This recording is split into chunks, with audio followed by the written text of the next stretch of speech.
Question J'en ai deux. au témoin. J'en ai deux. Avec tout le respect que je vous dois, Mme Robin, j'ai le regret de vous dire que vous me faites penser aux personnes qui étaient opposées au train au siècle dernier. Nous sommes là face à une nouvelle technologie qui est sûrement révolutionnaire. Parce que je me demande, surtout en voyant l'agriculteur qui était là tout à l'heure, comment va-t-on faire pour nourrir ces 9 milliards d'êtres humains sur cette planète? Mais bon. Le micro, on n'entend rien. Merci. Je vous en prie. Avec de la glace. Parce que on pense sur une opinion. Très bien. Vous avez bien entendu ce que j'ai dit. Donc, vous ne croyez pas que si à l'époque du train, par exemple, il n'y avait pas eu des conseillers du rail auprès des gouvernements, il n'y aurait peut-être pas eu de train. Donc là, nous sommes face à une technologie, il me semble tout à fait normal que les conseillers de Monsanto aillent conseiller d'une manière humaine les élus qui prennent des décisions. Ça vous semble pas normal? Après, attendez. Après, vous parlez de la théorie du complot, qu'on va dans les bureaux. Mais vous y étiez dans les bureaux avec M. Bush. Vous connaissez M. Bush et vous savez le contenu des discussions. Donc ça veut dire que vous remettez en cause les élus qui sont élus démocratiquement, des élus du peuple. C'est ce que vous faites, alors. Alors, le premier argument, excusez-moi, mais si ces OGM étaient sans problème, effectivement, je pense que tout ce que je viens de décrire n'aurait pas eu lieu. On n'aurait pas eu besoin de faire tout ça. D'intoxiquer les centres, les agences de réglementation, de noyauter avec ses représentants, la FDA, de faire des pseudo-articles et puis de faire des pressions sur les scientifiques qui font de vraies études. Tout ce comportement sournois de lobbying, évidemment, caché, prouve qu'il y a un problème et que dans toutes les états de cause, Monsanto n'a jamais accepté que, par exemple, qu'on organise une étude de 2 ans, par exemple, toxicologique, avec des scientifiques choisis par tout le monde, mais de manière sérieuse, n'est-ce pas, y compris par des citoyens, et que les résultats soient publiés, les données accessibles à tout le monde. Et ils se sont toujours opposés à ce genre de propositions. Et s'ils sont sûrs du résultat, je ne comprends absolument pas pourquoi. Et parce que je pense que s'ils ne le veulent pas, c'est qu'ils savent très bien qu'on trouvera des problèmes avec ces OGM. Alors, donc voilà. Oui, on a trouvé déjà. Parce que je vous l'ai dit, il y a déjà des études qui ont été faites qui prouvent le contraire. Donc voilà, ça c'est ce comportement et la preuve qu'il y a quelque chose qui ne va pas dans cette affaire. Alors, en ce qui concerne votre remarque sur M. Bush, excusez-moi, il n'est pas élu par le peuple américain, il est élu par les grandes multinationales qui le représentent. Ça, c'est quand même un secret de polichinelle. Et heureusement qu'il y a des journalistes qui font leur travail, parce que l'article du New York Times auquel j'ai fait référence, ils ont eu des gens à l'intérieur qui ont pu récupérer les documents, eh bien, n'a jamais été contesté par Monsanto. C'est très grave. Il montre comment il y a un plan d'action qui va être fait avec la Maison-Blanche en 1986 pour contourner et convaincre, faire un lobbying incroyable sur le Parti républicain, le Parti démocrate, sur l'Europe, sur la FDA, etc., pour imposer les OGM sans test. Ce document cet article a été publié dans le New York Times, qui n'est quand même pas un journal de caniveau. Et si c'était faux, vu la gravité de l'accusation, je pense que vous avez beaucoup d'argent et beaucoup d'avocats, n'est-ce pas, comme vous, monsieur, et vous auriez attaqué le New York Times. Pourquoi ne le faites-vous pas, d'ailleurs?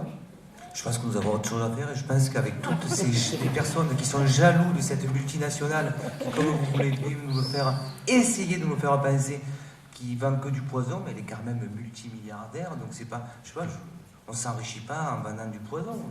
Je pense que le professionnalisme de Monsanto depuis un siècle, on l'a là devant les yeux. Maintenant, s'il fallait qu'on attaque en justice tous les jaloux et toutes les personnes qui croient au complot mondial, Maître Trapp, s'il vous plaît, vous aurez votre temps de parole tout à l'heure.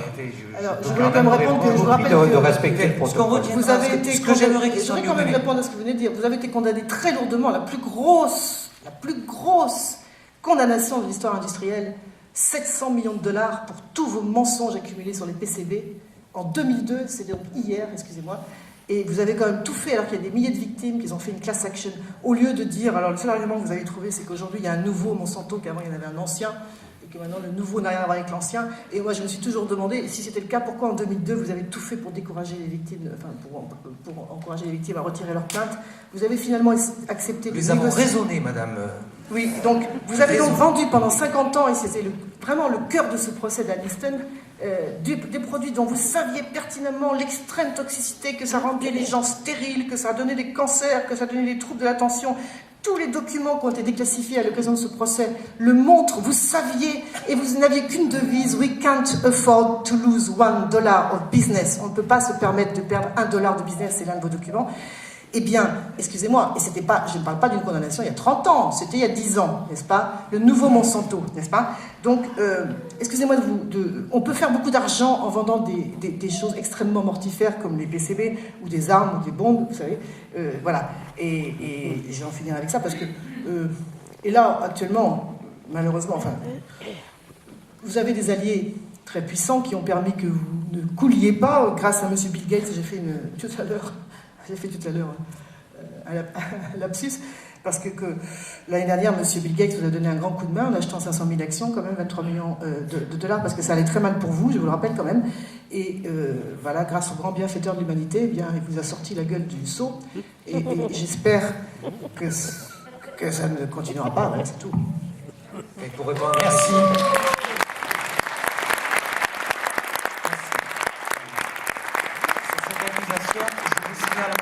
nous avons raisonné des gauchos écolos. Maître Trapp,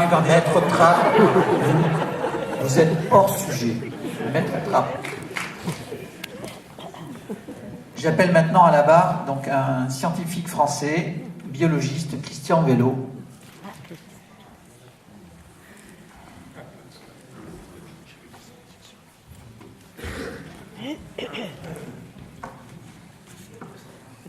Vous pouvez témoigner. Monsieur le Président, Mesdames et Messieurs les jurés, maître, Monsieur Vélo. maîtresse,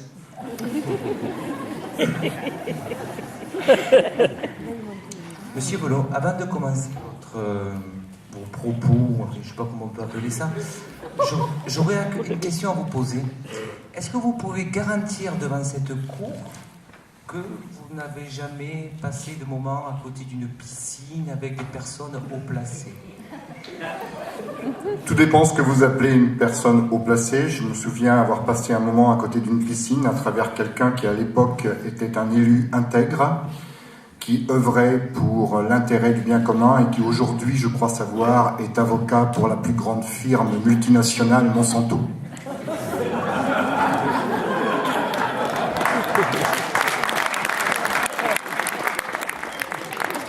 Attention aux collusions, Monsieur Vélo. Ce ne sont que des faits, nous sommes dans un tribunal, nous devons être factuels, je crois. Et je peux le prouver. Alors, le sens de mon témoignage, j'interviens ici en tant que biologiste, généticien moléculaire. Génétique moléculaire étant une discipline de la biologie qui utilise, entre autres, la technologie OGM parmi les nombreuses technologies qu'elle utilise pour mener à bien ses activités de recherche. Donc je suis moi-même, comme tous les collègues de ma discipline, utilisateur de la technologie OGM, et qui est avant tout un outil au service des chercheurs avant d'avoir été décliné dans différents domaines d'application, et notamment donc dans les différents domaines dont il est question aujourd'hui, c'est-à-dire le domaine agricole, le domaine agroalimentaire, donc entre autres par la firme qui fait l'objet ici de ce procès. Alors cette technologie OGM, quand je dis que c'est un outil au service du chercheur, ça veut dire que je suis donc utilisateur de cette technologie, comme je viens de le préciser, et il faut bien savoir que même si vous avez peut-être déjà beaucoup entendu parler d'OGM depuis cette audience, depuis le début de cette audience, il est probablement nécessaire de préciser les choses pour que tout le monde comprenne bien l'enjeu ici, parce que derrière la notion d'OGM, on met beaucoup de choses. On dit voilà, c'est la science, c'est le progrès, etc. Alors, c'est quoi le problème? Les OGM sont utilisés depuis très longtemps dans les laboratoires par les chercheurs. Alors pourquoi le fait aujourd'hui de les utiliser dans le monde agricole poserait des problèmes particuliers, alors que visiblement ça n'a pas posé depuis 35 ans aux chercheurs, etc. Alors déjà que ça n'avait pas posé de problème, c'est pas si simple que ça, mais pour bien comprendre justement en quoi l'introduction des OGM dans l'agroalimentaire pose des questions nouvelles, introduit des risques nouveaux, peut-être est-il nécessaire de rappeler brièvement ce que sont les OGM et pour justement donc palper ces différences et bien saisir la dimension que représentent les OGM agroalimentaires par rapport à leur outil au service du chercheur.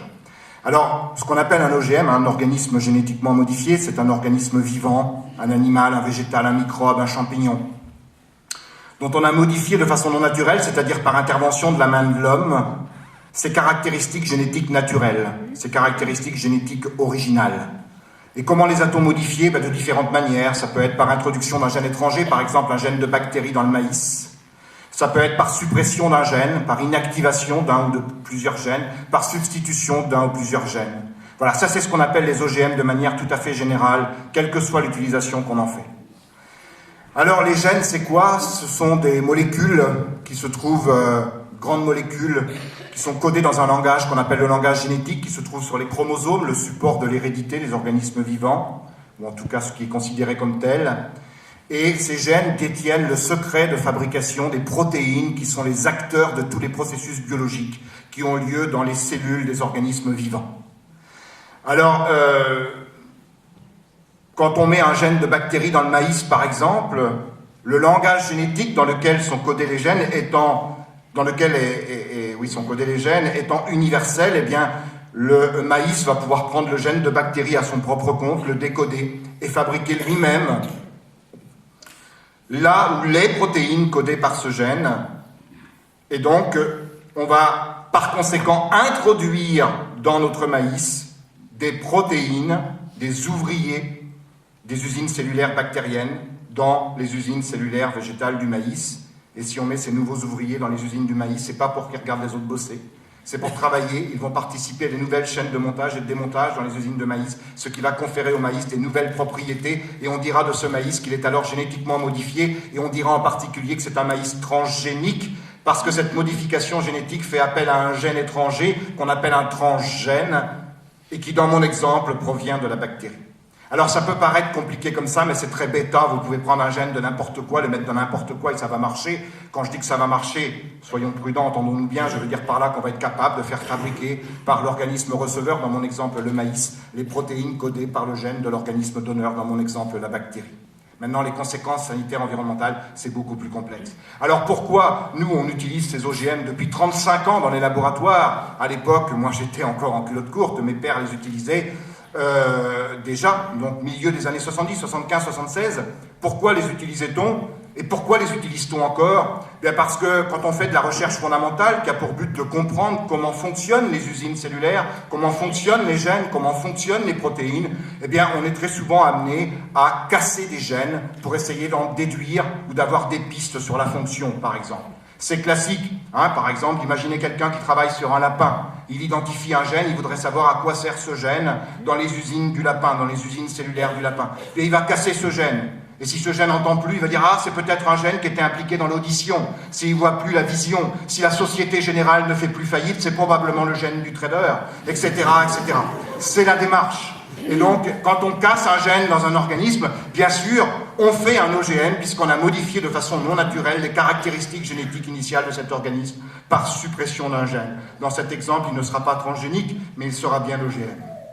Donc on utilise ça à tour de bras dans les laboratoires, et puis ensuite on l'a aussi utilisé, bien par exemple, pour faire à des fins médicales et pharmaceutiques, pour produire des protéines d'intérêt médical et pharmaceutique. Certaines protéines qui ont un rôle dans la nature, qui ont tout un rôle dans la nature, peuvent être utilisées à des fins médicales pour soigner, pour soulager un enfant, un adulte, un animal en clinique vétérinaire. Eh bien, pour fabriquer ces protéines, une des méthodes très utilisées aujourd'hui, c'est la technologie OGM qui consiste à prendre le gène de l'organisme qui fabrique naturellement cette protéine dans la nature, qui peut être un gène de plante, qui peut être un gène de champignon, qui peut être un gène de chien, qui peut être un gène de bactérie, et de le mettre dans des cellules pour faire fabriquer à ces cellules cette protéine médicament, cette protéine d'intérêt pharmaceutique. Donc ça, c'est utilisé également depuis le début des années 80, donc à tour de bras dans les laboratoires. Alors, pour citer quelques exemples, il y a l'insuline pour soigner les diabétiques qui est fabriquée comme ça. Il y a l'hormone de croissance pour traiter certaines formes de nanisme. Il y a des interleukines pour traiter certains cancers. Il y a l'EPO, pas seulement pour doper les athlètes, mais pour traiter les insuffisants rénaux. Il y a toute une tripotée de vaccins. Il y a les anticoagulants pour traiter les hémophiles, etc. Alors, c'est pas toujours la panacée, mais c'est une méthode pour produire ce genre de protéines médicaments. Alors, qu'est-ce que ça change les OGM agricoles par rapport à tous ces OGM dont je viens de parler? Ben, ça change deux choses, essentiellement. D'abord, c'est que tous les OGM dont je viens de parler sont utilisés en espace confiné. D'accord? C'est-à-dire que c'est dans le laboratoire, alors que les OGM agricoles, le maïs, le colza, le soja, le coton, c'est bien sûr destiné à aller en plein champ, ce qui va inévitablement poser des questions nouvelles, et indépendamment des a priori de chacun sur les OGM, des questions nouvelles, notamment des questions environnementales, puisque ces plantes sont en plein champ, et des questions sanitaires, puisque ça va finir dans les assiettes. Et ces questions sont des questions, bien sûr, hautement sociétales, puisque nous sommes tous propriétaires d'un bien commun qui s'appelle l'environnement, et que nous sommes tous des consommateurs. Donc, bien sûr, c'est la raison pour laquelle la question même des OGM, même si c'était déjà une question de société bien en amont, est devenue véritablement un problème, un choix de société à partir du moment où ces OGM ont quitté les laboratoires pour rentrer dans les champs et dans les assiettes. Alors, évidemment, il y a une deuxième différence également en dehors du confinement, c'est que tous les OGM dont je viens de parler, ceux qu'on utilise dans les labos pour le chercheur, ceux qu'on utilise pour faire des médicaments, ce ne sont que des outils. C'est-à-dire que ce que le patient va chercher à la pharmacie n'est pas l'organisme génétiquement modifié, mais la protéine médicament fabriquée par cet organisme génétiquement modifié. Il va chercher l'insuline, par exemple, mais pas la bactérie génétiquement modifiée dans laquelle on a mis le gène humain de l'insuline pour lui faire fabriquer l'insuline. Il va chercher le produit. Ce n'est pas pareil. Ça ne veut pas dire que c'est encore une fois que c'est la panacée, mais il va chercher le produit. Alors que, de la même manière, nous, quand on fait des OGM en laboratoire, pour comprendre comment ça marche le vivant, ou pour essayer de comprendre comment ça marche le vivant, il faut bien savoir justement qu'on n'en sait pas grand-chose de comment ça marche le vivant, mais qu'on croit tout savoir. Et ce qu'on n'a pas encore compris, quand on ne sait pas à quoi ça sert, on dit que ça ne sert à rien. Vous savez, la prostate, il y a 50 ans, elle ne servait à rien. Puis ces dernières années, elle s'est mise à servir à quelque chose. Il y a plein de choses comme ça, on ne sait pas à quoi ça sert, mais c'est pas grave, ça sert à rien, et donc du coup on a l'impression de tout connaître, c'est très, très rassurant.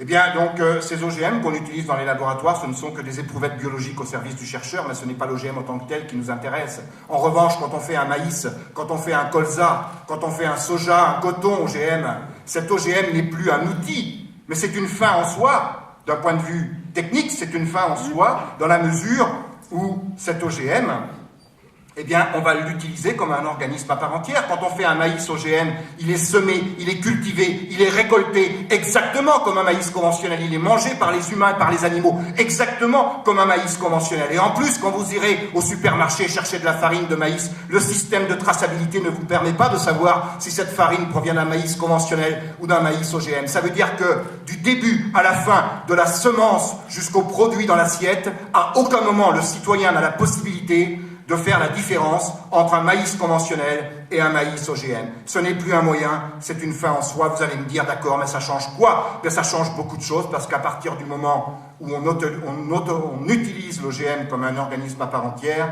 se pose la question de savoir si on est capable, oui ou non, de maîtriser les conséquences de la modification génétique, je dirais du bidouillage génétique, sur l'ensemble de l'organisme et de son métabolisme, sur les répercussions dans la chaîne alimentaire et sur l'interaction de cet organisme dans son environnement. Quand on fait une bactérie qui produit de l'insuline, on n'en a rien à faire si la bactérie n'est pas bien par ailleurs, pourvu qu'elle nous fasse l'insuline et qu'elle la fasse bien. Mais quand on fait un maïs OGM dans lequel on a mis un gène étranger pour lui faire produire une toxine insecticide pour lui permettre de lutter contre un insecte ravageur, ce qui est le cas du fameux Monsanto 810, eh bien, c'est pas le tout de lui introduire un gène étranger pour lui faire produire une toxine insecticide. Ça, c'est relativement facile, on va y arriver. La question est de savoir en quoi l'introduction du gène étranger dans cet organisme aurait-il pu perturber les gènes naturels de l'organisme, quelles conséquences sur cet organisme, quelles conséquences dans la chaîne alimentaire, quelles conséquences sur l'environnement. Cette toxine qui est produite par le maïs, dans toutes les cellules du maïs, que devient-elle chez l'animal qui mange ce maïs? Que devient-elle chez l'homme qui mange les produits de cette plante, les produits animaliers qui ont été issus d'animaux nourris avec cette plante, que ce soit des œufs, que ce soit du lait, que ce soit de la viande, etc. Et puis, cette toxine qui s'accumule dans la plante, que devient-elle dans le sol où elle est relarguée par les racines? Quels sont ses effets sur les microbes du sol? Quels sont ses effets sur les vers de terre? Quels sont ses effets sur les insectes comme les coccinelles, les abeilles, etc. Voilà toutes les questions nouvelles qui sont posées avec les OGM agricoles. Et voilà pourquoi on n'a pas le droit d'amalgamer tous les OGM, comme essaie de le faire Monsanto, en utilisant la vitrine médicale pour servir des arguments agroalimentaires. C'est d'une malhonnêteté sans nom. Et alors, pour terminer, qu'en est-il de ces questions qu'on se pose sur les conséquences de la modification génétique sur ces plantes, etc. Alors bien souvent, on nous dit que la technologie OGM est une technologie chirurgicale. On se dit, les chercheurs travaillent avec les gènes. C'est quelque chose d'infiniment petit. Ils doivent avoir des pinces à épiler hyper fines. C'est chirurgical. Alors les mots ont un sens quand on dit, messieurs, mesdames, quand on dit que quelque chose est chirurgical, ça sous-entend qu'on maîtrise tout. Parce que quand on va voir le chirurgien, on espère bien qu'il maîtrise tout. J'ai l'habitude de dire que si le chirurgien maîtrisait la chirurgie, comme nous, les généticiens moléculaires, on maîtrise la technologie OGM, bien sûr, je vous souhaite à tout un chacun de ne pas avoir besoin d'aller voir un chirurgien. Mais alors là, je vous dirais surtout, y allez pas. Y allez pas, allez au tort. Parce que non, ce n'est pas chirurgical. Ce n'est pas chirurgical. Vous savez comment on fabrique la plupart des plantes transgéniques qui sont cultivées à la surface de la planète dans le monde par une technique qui s'appelle la biolistique, qui fait appel à un appareil qui s'appelle le canon à gènes. C'est rassurant déjà. Comment ça marche? On utilise des microbilles d'un micron de diamètre, 1/1000 de millimètre de diamètre, qui sont des billes de tungstène, d'or ou de platine. Et ces microbilles, on les trempouille dans la solution qui contient la construction génétique que l'on veut faire rentrer dans les cellules de plantes. Cette construction génétique, elle a une affinité pour l'or, tant qu'à faire, le tungstène ou le platine, et donc elle va venir se coller sur les billes. On récupère les billes qui sont tapissées de cette construction, on les met dans un appareil qui ressemble à un petit revolver, ce fameux canon à gènes, et on bombarde les cellules végétales en culture. Les billes passent à toute vitesse à travers les cellules. Et au passage, eh bien, elles vont éventuellement relarguer un bout de gène, une construction génétique qui va se décrocher des billes, qui va les se mettre comme elle peut dans les chromosomes de la plante. Vous imaginez si vous rentrez dans un bloc chirurgical et que vous n'êtes pas encore anesthésié, et vous voyez le chirurgien avec ça? Non, ce n'est pas chirurgical. Avec une technique pareille, on ne maîtrise pas le nombre de gènes qui rentrent, on ne maîtrise pas les endroits où ils vont se mettre. Et puis, les produits de ces gènes, on ne sait pas ce que ça va faire. Les protéines codées par ces gènes vont venir s'ajouter à toutes les protéines naturelles de la plante, qui elles sont impliquées dans toutes les chaînes de montage et de démontage naturel de la plante. On n'a aucune idée de la manière dont ça va se passer. Or, tous les OGM sont évalués sur un principe qui s'appelle l'équivalence en substance, qui revient à considérer qu'un organisme génétiquement modifié ne diffère de sa contrepartie conventionnelle que par les gènes qu'on a mis dedans.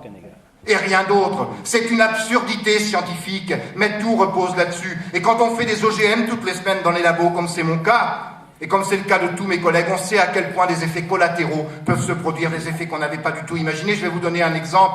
Je travaille sur un champignon microscopique du sol, qui est un champignon qui a la particularité, comme beaucoup de champignons, de pouvoir se nourrir d'alcool. Il a une belle vie, mon champignon. Ce champignon, il sécrète des enzymes qui vont aller dégrader des grosses molécules comme la lignine, etc. Ils vont en faire des petites molécules comme l'acide acétique, l'éthanol, et il va utiliser l'éthanol comme source d'énergie. Nous pouvons utiliser l'éthanol, ça ne réussit pas forcément, parce que nous n'avons pas une certaine chaîne de démontage que le champignon en question a. Et donc il y a bien des fous furieux qui vont faire des humains génétiquement modifiés avec des gènes de champignons pour qu'on puisse tirer profit de notre alcool.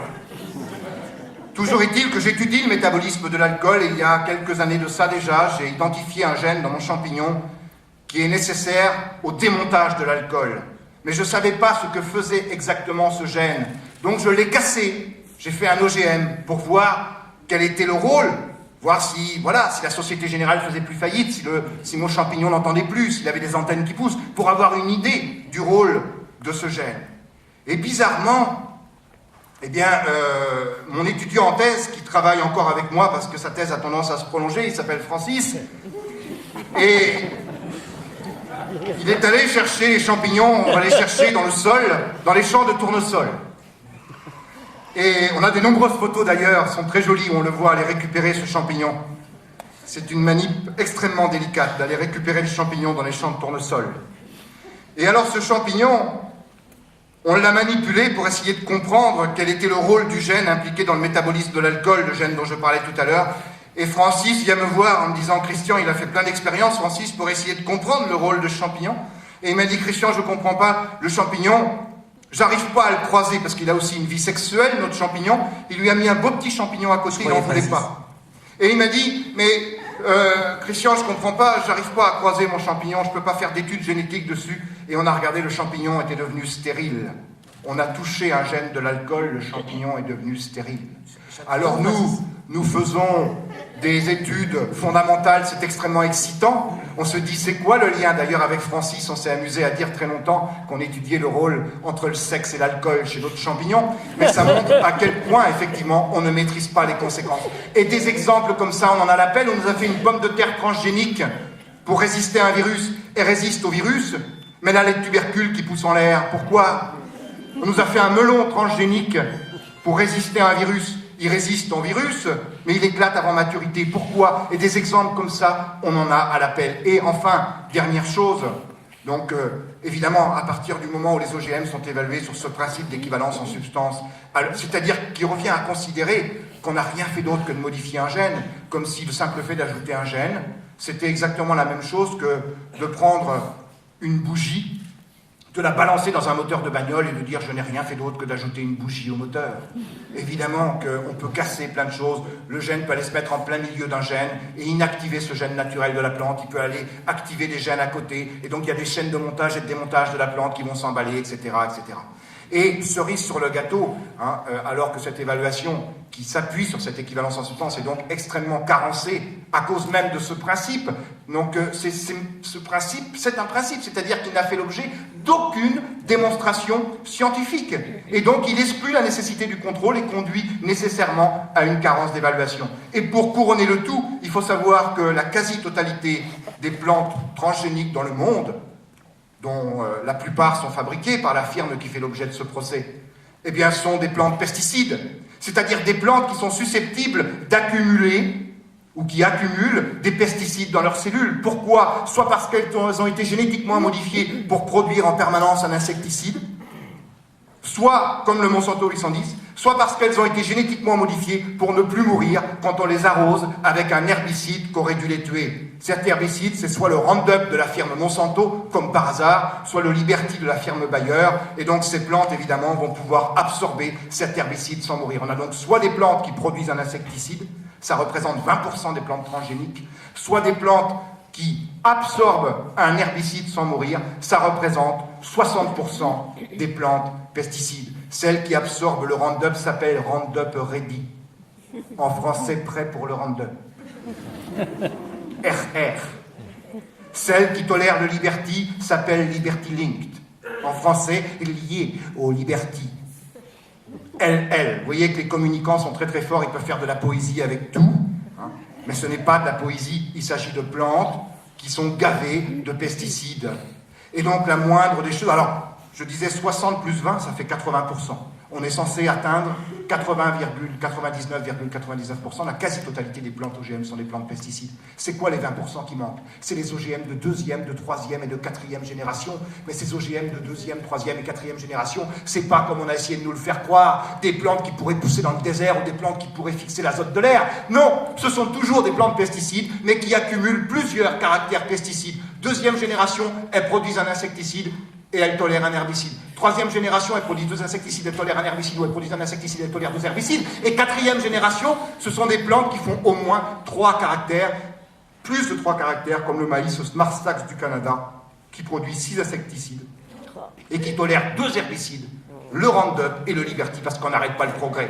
Et donc la moindre des choses serait que ces plantes soient bien sûr évaluées comme des pesticides, puisque les animaux qui vont les manger vont être confrontés aux pesticides et que les humains qui vont manger ces produits animaliers vont peut-être être confrontés aux pesticides selon le devenir de ces pesticides ou de leurs produits de dégradation dans la chaîne alimentaire. Eh bien, non, elles ne sont pas évaluées comme des pesticides parce que ce n'est pas la même directive européenne qui légifère sur les pesticides et qui légifère sur les plantes pesticides. La directive européenne qui légifère sur les pesticides date de 91, c'est la directive 91-414, qui dit qu'un pesticide en agroalimentaire doit avoir été évalué pendant 3 mois sur 3 espèces animales différentes, dont le rat et la souris, le 3e n'étant pas un rongeur, et puis 2 ans sur le rat, en plus des études à 3 mois. Pourquoi? Parce que 2 ans, c'est la durée de vie d'un rat, et donc ça permet de voir les effets tout au long de la vie, c'est-à-dire les effets chroniques, alors qu'à 3 mois, on voit essentiellement les effets aigus. Alors je ne dis pas que c'est suffisant pour les pesticides, loin de là, parce que les pesticides sont connus pour être des perturbateurs endocriniens, pour agir sur les voies hormonales sexuelles. Donc il faudrait faire des tests sur des femelles en gestation, sur plusieurs générations. On est loin du compte. Mais ça a le mérite d'être cadré par cette directive européenne. La directive 2001-18 qui légifère sur les plantes pesticides, elle, ne dit pas que les plantes ne doivent pas être évaluées, mais ne dit pas en quoi doit consister cette évaluation. C'est à l'appréciation des comités d'évaluation, comme l'Agence européenne de sécurité alimentaire, auprès de laquelle s'appuie la Commission européenne pour donner des avis d'autorisation des OGM, autorisation commerciale, autorisation à la culture ou à la consommation animale et humaine. Et cette agence européenne de sécurité alimentaire, elle dit par exemple que pour les OGM de 2e génération, ceux qui à la fois produisent un insecticide et tolèrent un herbicide, que c'est même pas la peine de les évaluer. Pourquoi? Parce qu'elles ont été obtenues par le produit de croisement de 2 plantes de 1re génération. Une plante qui produit un insecticide, une plante qui tolère un herbicide. Et donc on croise les deux et on récupère un descendant qui a les 2 propriétés en une seule. Et on dit c'est pas la peine de l'évaluer le petit puisque les parents ont été évalués. Très très mal, mais ils disent les parents ont été évalués. C'est-à-dire qu'ils font abstraction de ce qu'on appelle les effets cocktails ou les effets synergiques. Vous savez, ce fameux effet cocktail, quand vous prenez un médicament, il est écrit dedans, si vous en prenez un autre, consultez votre pharmacien ou votre médecin parce qu'il peut y avoir des effets antagonistes, des effets synergiques, des effets dangereux. Eh bien là, pas d'effet cocktail. L'EFSA dit, regardez, on a un 4x4 qui a eu le contrôle technique. On a un enfant de 10 ans qui travaille bien à l'école, qui est poli, qui dit bonjour madame, au revoir monsieur. Eh bien l'enfant de 10 ans en volant du 4x4 ne présente pas de danger. Voilà ce que dit l'EFSA.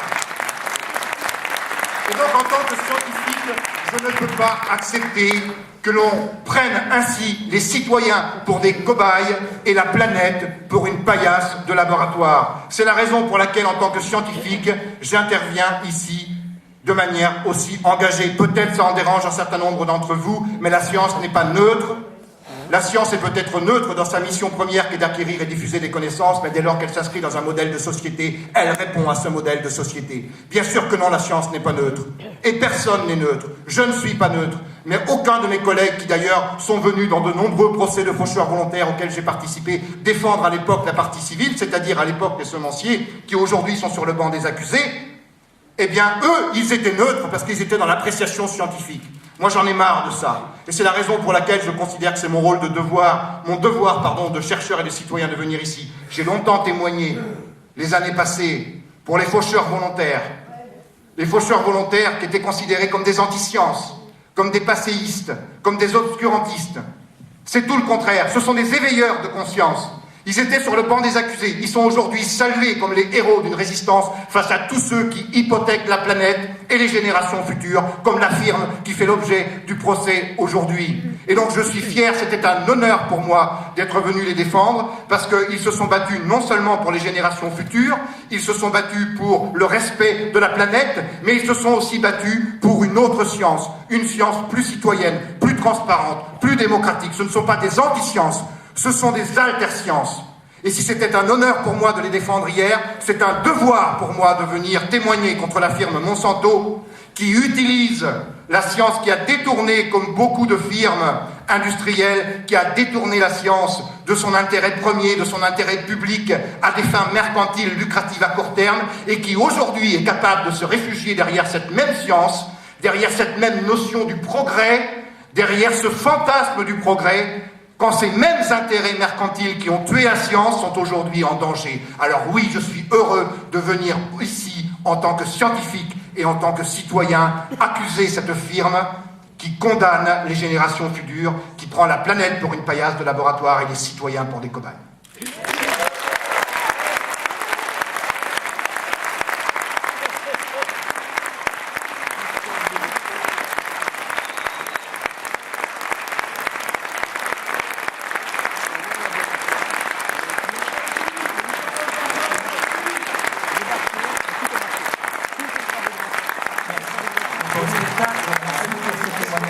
Président, pour quelque chose.